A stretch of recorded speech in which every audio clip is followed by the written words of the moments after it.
gitabo intambwe zigize umuntu ku bubyutse harimo amagambo akurikira: kuzuzwa mwuka wera.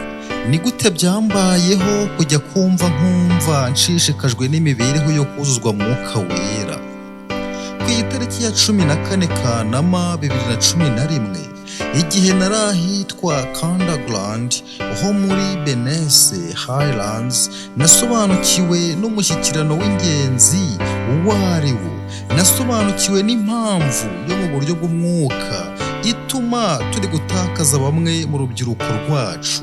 Numvise mbabaye, natekereje kubana n'abuzukuru banjye. Guhera ubwo nashishikariye cyane iyo nsanganyamatsiko. Ubu nizera ko iyo mpamvu y'iby'umwuka ariyo yihishe inyuma y'ibibazo dufite mu bya mwuka, by'umwihariko ibibazo by'umuntu ku giti cye, mu matorero yacu no mu itorero mu buryo rusange ku isi yose, ni ukubura kwa mwuka wera. Niba iyo ariyo mpamvu, dukwiriye gushakira umuti iki kibazo mu buryo bwihuse. Niba iki kibazo gishobora gukemuka cyangwa se kikagabanuka ku buryo bugaragara, ibindi bibazo byinshi bizahinduka ibidafite icyo bitwaye cyangwa se bikemuke. Icyo abandi bavuga kuri iri bura. Emery Bana, umubwirizabutumwa w'iyobokamana rivuguruye, yanditse ko mwuka wera yagiye aba intambwe y'ikubitiro ry'iby'iyobokamana. D. Martin Lloyd-Jones yaranditse ati: niba natanga igitekerezo cyanjye cyubashwe, nta nsanganyamatsiko y'ibyo kwizera kwa Bibiliya yirengagijwe mu gihe cyashize cyangwa muri iki gihe nk'insanganyamatsiko ya mwuka wera, mpamya ntashidikanya ko iyi ariyo mpamvu y'intege nkeya ziboneka mu kwizera mu butumwa bwiza.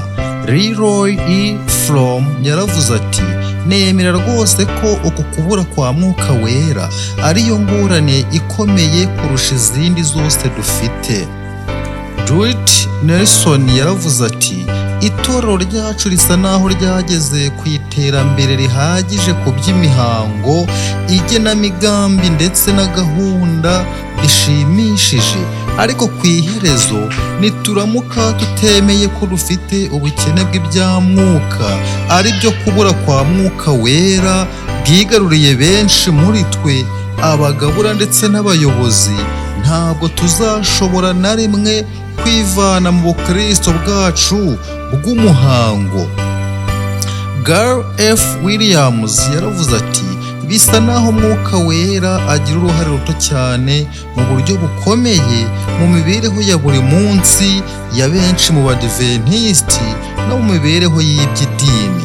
Nyamara kandi niwe rufatiro rw'imibereho yo muri Kristo inejeje, ibasha kureshya abandi ndetse ikera imbuto. Uwitwa A.W. Tozer yaravuze ati: mwuka wera aramutse akuwe mu itorero ryacu uyu munsi, 95% z'ibyo dukora byakomeza, kandi ntawatahura ko hari itandukaniro ryabayeho ugereranije n'ibyari bisanzwe. Iyo mwuka wera aza kuva mu itorero rya mbere, 95% z'ibyo bakoraga byari guhagarara, kandi buri wese yari kubona ko habayeho itandukaniro. Kugira ngo dutangire, turashaka gufata umwanya muto tukareba ku byo umwami Yesu yavuze kuri mwuka wera. Impano ya Yesu ihebuje izindi zose. Ni iki Yesu yigishije ku byerekeye mwuka wera? Mbese uzi ubutumwa bwa Yesu bufite imbaraga kurusha ubundi bwose? Bumwe mu buhamya bw'abantu ku giti cyabo. Tugaruke ku rukundo rwacu rwa mbere. Hari mushiki wacu wanyandikiye agira ati: ubu jyewe n'inshuti yanjye turi kwiga igitabo cyitwa iminsi 40 ku nshuro ya 3, tukagenda tunyuzamo tukaniga agatabo kitwa intambwe zigeza umuntu ku bubyutse. Mbere y'uko tuvumbura iki gitabo, imibereho yo kwizera n'amasengesho byacu ntabwo byari bimeze nk'uko bimeze ubu. Twari dukumbuye kongera kugira urukundo rwacu rwa mbere. Twararubonye rero, turashimira Imana n'imitima yacu yose. Ni byiza cyane ko Imana yacu y'urukundo isubiza amasengesho kandi igahishura uburyo Mwuka Wera ari gukora umurimo haba muri twe ndetse no mu bo dusengera. Yesu yinjiye mu mibereho yacu. Undi muntu yanditse kuri ibi bitabo agira ati, byahindutse umugisha ukomeye nari maze igihe ntegereje mu mibereho yanjye. Kimwe n'abandi benshi bagize itorero ndetse na mushiki wacu wo mu itorero ryacu, twiyumvisemo icyo twari twarabuze mu mibereho yacu yo kwizera, kandi ubu dufite amahirwe yo kumva uburyo Yesu yinjiye mu mibereho yacu maze agatangira kuduhindura. Aracyadukorera umurimo na n'ubu, kandi intambwe ku ntambwe agenda atwiyegereza. Mbese abigishwa ba Yesu baba baribajije bati, ni mu buhe buryo Yesu ashobora gukorera mu bugingo bwacu bene aka kageni? Mbese byari bifite aho bihuriye n'imibereho ye yo gusenga? Iyo niyo mpamvu yabateye gusaba bati, Databuja twigishe gusenga. Yesu yashubije icyifuzo cyabo. Icyigisho cye kivuga iby'isengesho kiboneka muri Luka 11:1 kugeza 13. Gifite ibice bitatu bikurikira: isengesho ry'umwami, umugani w'inshuti yagendereye umuntu nijoro, n'ikindi gice kigaragaza umugabane ukomeye w'icyigisho naryo kivuga ibyo gusenga ubudacogora usaba Mwuka Wera. Muri uwo mugani, umurongo wa 5 kugeza ku wa 8, abashyitsi bagera mu rugo rw'umuntu bwije kandi uwo muntu nta kintu afite cyo kubagaburira. Bitewe n'ibyo akeneye, ahita ajya ku muturanyi we amusobanurira ko nta kintu afite, nuko akamusaba umugati. Akomeza gusaba kugeza ubwo abonye umugati. Noneho rero ubu afite umugati w'ubugingo, uw'ubwe ndetse n'uwo guha inshuti ze. Afite umugati wo kwigaburira ndetse ahagaze mu mwanya mwiza wo kubasha gusangira n'abandi. Noneho Yesu agira uko afata uyu mugani, ikibazo nta kintu mfite, akawuhuza no gusaba Mwuka Wera avuga ati, nicyo gituma mbabwira nti musabe muzahabwa. Luka 11:9 no gukomeza. Yesu atanga irarika ridasanzwe avuga ati, kubw'ibyo musabe Mwuka Wera. Hari imirongo yihariye muri Bibiliya aho Yesu ashimangira itegeko rivuga ko dukwiriye gusenga dusaba Mwuka Wera. Nta yindi mirongo nzi ya Bibiliya idushishikariza mu buryo bumwe n'ubwo kuzirikana ku mutima ikintu runaka. Iyo mirongo iboneka mu cyigisho cye ku isengesho kiboneka muri Luka igice cya 11. Muri icyo gice niho yashimangiye inshuro 10 ko dukwiriye gusenga dusaba Mwuka Wera. Muri Luka 11:9 kugeza 13, muri Bibiliya yitiriwe umwami Yakobo havuga hatya, nicyo gituma mbabwira nti musabe muzahabwa, mushake muzabona, mukomange muzakingurirwa. Kuko usabye wese ahabwa, n'ushatse wese abona, kandi n'ukomanze wese arakingurirwa. Nihagira umwana w'umwe muri mwe usaba se umugati, mbese azamuha ibuye? Cyangwa se akamusaba ifi, mbese azamuha inzoka mu cyimbo cy'ifi? Cyangwa se namusaba igi, mbese azamuha sikoropiyo? None se niba mubasha guha abana banyu ibyiza kandi muri babi, so wo mu ijuru ntazarushaho guha Mwuka Wera abamumusaba? Muri iyi mirongo mike Yesu yakoresheje ijambo musabe inshuro 6. Noneho kugira ngo ashimangire iryo jambo musabe arisimbuza mushake, maze naryo arikoresha inshuro 2 kandi ryerekana igikorwa, maze akoresha izindi nshuro 2 nanone irindi jambo mukomange. Iryo jambo naryo ryerekana igikorwa, mbese agaragaza mu buryo bweruye ko hari ikintu dukwiriye gukora ngo twuzuzwe Mwuka Wera. Mu rurimi rw'Ikigiriki iri jambo musabe riheruka rikoreshejwe mu buryo bukomeza. Ibyo bisobanuye ko tutagomba gusaba rimwe ngo turekeraho, ahubwo dukwiriye guhozaho. Hano Yesu ntatubwira gusaba nk'ikintu cyihutirwa gusa, ahubwo yiteze ko dusaba mu buryo buhozaho nta gushidikanya, kandi ashaka kudukanguramo icyifuzo cyo kugira Mwuka Wera akoresheje irarika nk'iri. Irarika ryihutirwa nk'iri ritwereka ko Yesu azi neza ko twaba tubura ikintu cy'ingenzi turamutse tudakomeje gusaba gusukirwa Mwuka Wera. Yarimo adukangurira mu buryo bweruye ko dukeneye Mwuka Wera mu buryo budasubirwaho. Muri ubu buryo ashaka ko dukomeza kwakira imigisha ikomeye ituruka kuri Mwuka Wera. Mu gitabo cyitwa Imigani ya Kristo haravuga hati, Imana ntivuga iti musabe inshuro 1 gusa muzahabwa, itubwira gusaba mushikame mu isengesho ubutarambirwa. Gusaba ubutarambirwa bitera usaba kugira umuco wo gushikama, kandi bigakuza icyifuzo cye cyo guhabwa ibyo asaba.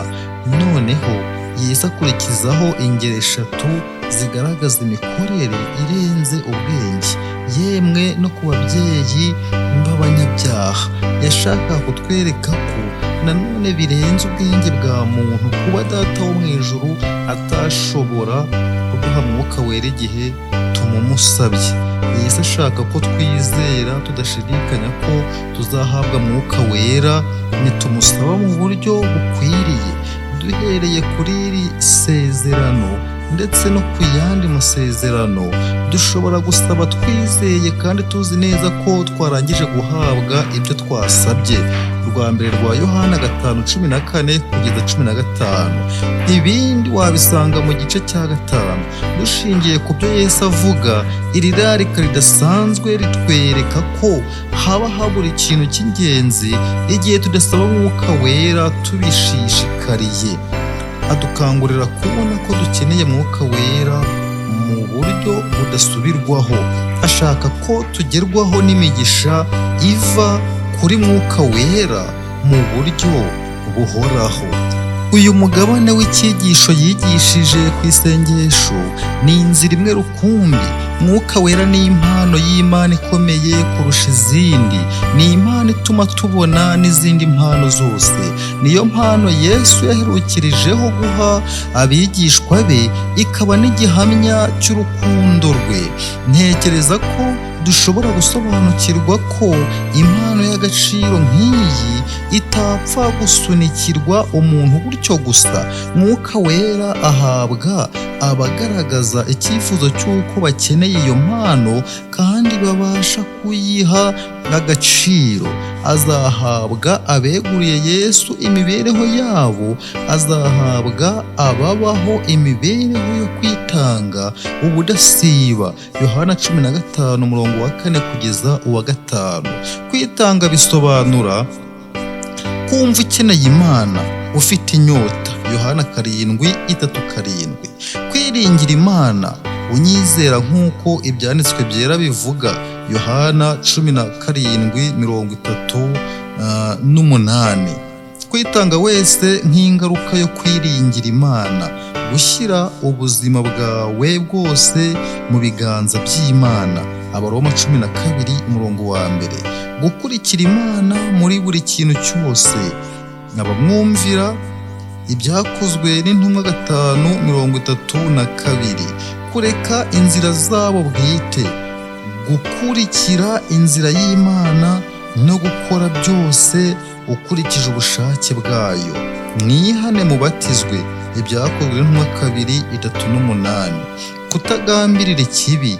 Iyaba naribwiraga ibyo gukiranirwa mu mutima wanjye, Uwiteka ntaba anyumviye. Zaburi ya 66:18.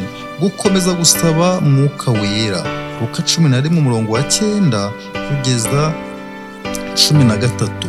Mbese ntimushobora kubona rwose ukuntu iyi mpano ari iy'agaciro mu by'Imana idutegerejeho? Igihe uzatekereza kuri ibi byangombwa by'ikubitiro, ahari uzabona ko hari ubukene ufite muri wowe. Byarangije guhinduka umuco wanjye gusengera buri munsi kugira icyifuzo cya Mwuka Wera, mbihuje n'amagambo ari muri Yohana 7:37 ngo umuntu nagira inyota aze aho ndi anywe. Dushobora gusenga tuti: Mwami Yesu, mbivuze mu buryo bwimazeyo ko nemeye ibi byangombwa by'ikubitiro bikenewe ngo mpabwe Mwuka Wera. Ndasaba mbikomoye ku mutima ngo uyu munsi ubisohoreze muri jyewe. Imana yacu itangaje irahari kugira ngo idusohoreze ibi byangombwa nkenerwa. Mwuka Wera niwe soko y'ubugingo bwujujwe. Dukurikije uko Yesu abivuga, yaba yarazanywe n'iki muri iyi si? Yaravuze ati: nazanywe no kugira ngo zibone ubugingo ndetse ngo zibone bwinshi. Yohana 10:10. Yesu ashaka ko tugira imibereho y'ubugingo bushya none kandi tukazayikomezamo mu buryo bwuzuye nyuma yo kugaruka kwe mu bugingo bw'iteka mu bwami bw'Imana.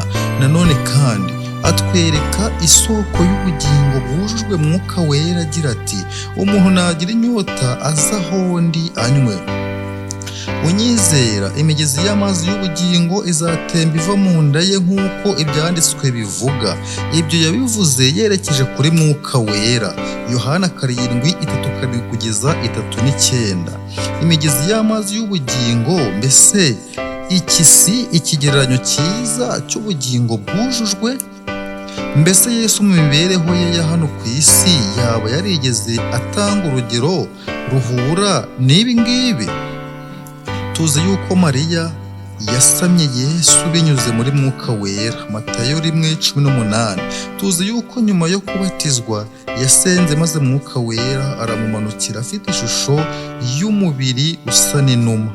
Luka 3:22. Mbese mu bihe bisa n'ibyo byari ingenzi kandi bikwiriye ko ahabwa Mwuka Wera buri munsi. Amagambo akurikira akomoka mu gitabo cyanditswe na Ellen G. White. Buri gitondo Yesu yaganiraga na Data wo mu ijuru buri munsi, agahabwa nawe umubatizo wa Mwuka Wera.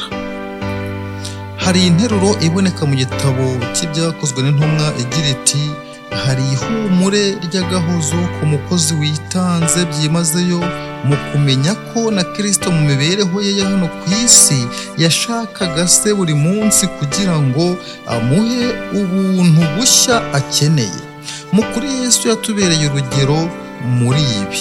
Tugomba kwibaza tuti: niba buri munsi Yesu yarakeneraga guhemburwa guturutse kuri Mwuka Wera, mbese wowe nanjye ntitubikeneye kurushaho? Intumwa Pawulo yumvaga neza interuro ya Yesu. Mu ibaruwa yandikiye itorero ryo muri Efeso mu gice cya 1:13, Pawulo ahamya ko bashyizweho ikimenyetso na Mwuka Wera igihe bizeraga. Mu gice cya 3:16-17 abashishikariza gukomerera mu Mwuka Wera. Noneho mu gice cya 5:18 Pawulo nk'intumwa ibifitiye uburenganzira nzira ararika Abefeso ndetse natwe agira ati mwuzure Mwuka Wera, kimwe no kuvuga ati mukomeze kuzura Mwuka Wera kandi bibe inshuro nyinshi.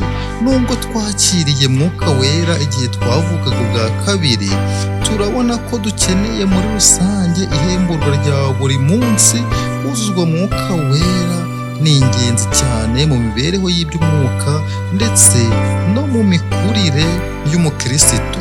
Ibyigisho byacu by'ishuri ryo ku isabato biyobora abakuze bigira icyo bivuga ku Befeso 5:18 mu magambo akurikira: mbese kubatizwa na Mwuka Wera bisobanuye iki?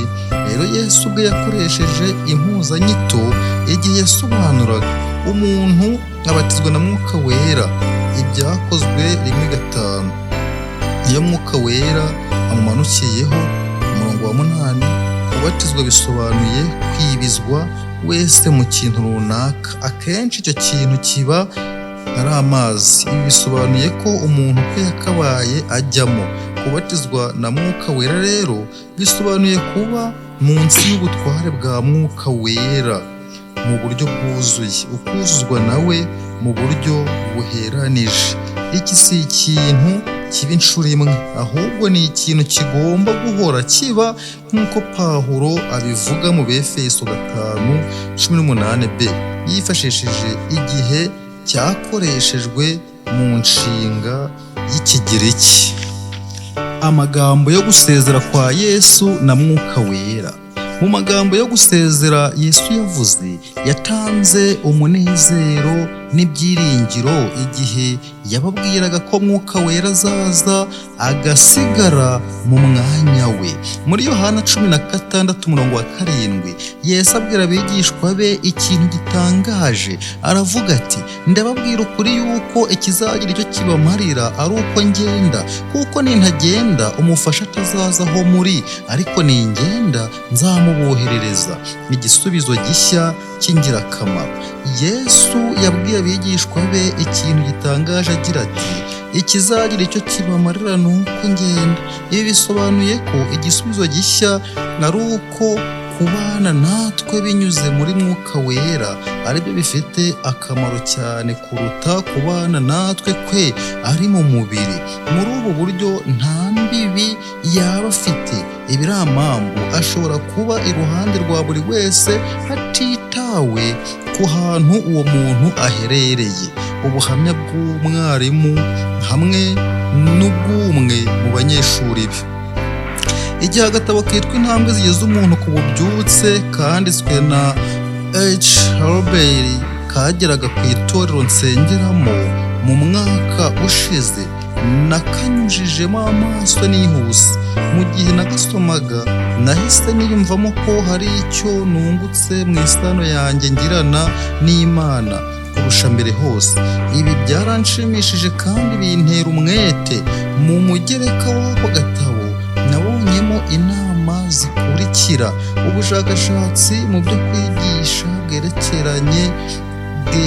bwerekanye ko ari ngombwa gusoma cyangwa gutega amatwi insanganyamatsiko nziza kugeza igihe umuntu ayisobanukiwe neza. Aya magambo yo gutera umwete avuga ngo gerageza nibura inshuro imwe, ingaruka yabyo izabikwemeza. Nashatse kwiyumvamo ibyo kandi koko ku nshuro ya 3 yo gusoma nabyiyumvisemo kandi numva nkunze umucunguzi wanjye. Ibyo nari narifuje mu mibereho yanjye yose. Mu gihe cy'amezi 2 nari maze gusoma ako gatabo inshuro 6 kandi byagize ingaruka ikomeye.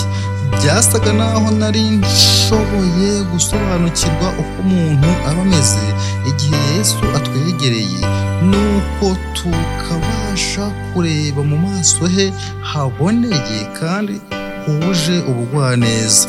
Guhera icyo gihe sinashatse kubaho ntafite uwo munezero ubonerwa mu Mukiza wacu. Iyo nabaga nkangutse mu gitondo nabaga natangiye kwifuza igihe cyanjye cyo kuramya Imana kugira ngo mbashe gushyikira umushyikirano ngirana n'Imana. Kandi no mu gihe cyo kumanywa nakomezaga gusenga mu ituze, nsaba Mwuka Wera ngo amfashe mu ntekerezo zanjye igihe nganira, kuba icyitegererezo igihe nigisha no mu gihe nshyikirana n'abandi.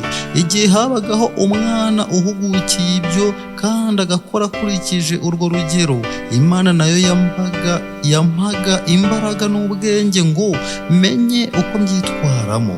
Guhera ubwo iminsi yanjye y'imirimo yuzuwemo kugendererwa n'Umuremyi, amfasha umurongo ku murongo mu mibereho yanjye ya buri munsi. Guhera icyo gihe nsenga mu gitondo no ku manywa, nsaba gusukwa kwa Mwuka Wera. Biba bisa no kwegerezwa ijuru cyane, ugasa n'usogongera kuko bizaba bimeze igihe tuzaba turiyo. N'igihe nasomaga ako gatabo, igitekerezo cy'uko abanyeshuri banjye ku ishuri bakwiriye gusangira nanjye ibyo byiza cyanjemo. Nigisha abana bafite imyaka y'ubukuru kuva ku 10 ukageza kuri 15 mu ishuri ryacu ryitwa Adventist School Area riri ahitwa Ivolabega ho muri Australia. Nuko nsenga nsaba Imana ngo impe uburyo. Nyuma yaho bidatinze namenye bumwe mu buryo bukomeye bwigeze bubaho mu buzima bwanjye bw'ukuntu Mwuka Wera ashobora gukorera mu mitima y'urubyiruko rwacu. Lufian, umwana w'imyaka 13 y'ubukuru na Mwuka Wera. Imibereho nk'iyo yari yaratangiye umwaka umwe mbere y'uko nsoma agatabo kavuga ibya Mwuka Wera. Umunyeshuri mushya yaje ku ishuri ryacu kandi mu minsi mike yakurikiyeho igiti twari dufite mu busitani cyahindutse nk'icyumba cyo gutonganiramo. Uwo muhungu yari afite imyaka 13 y'ubukuru, niwe wari munini kurusha abandi bana bose twari dufite ku ishuri kandi abarusha n'imbaraga.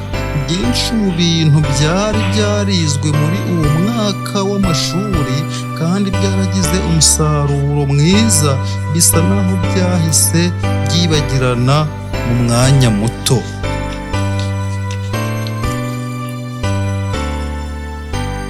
Reka muhe umwanya abyivugire.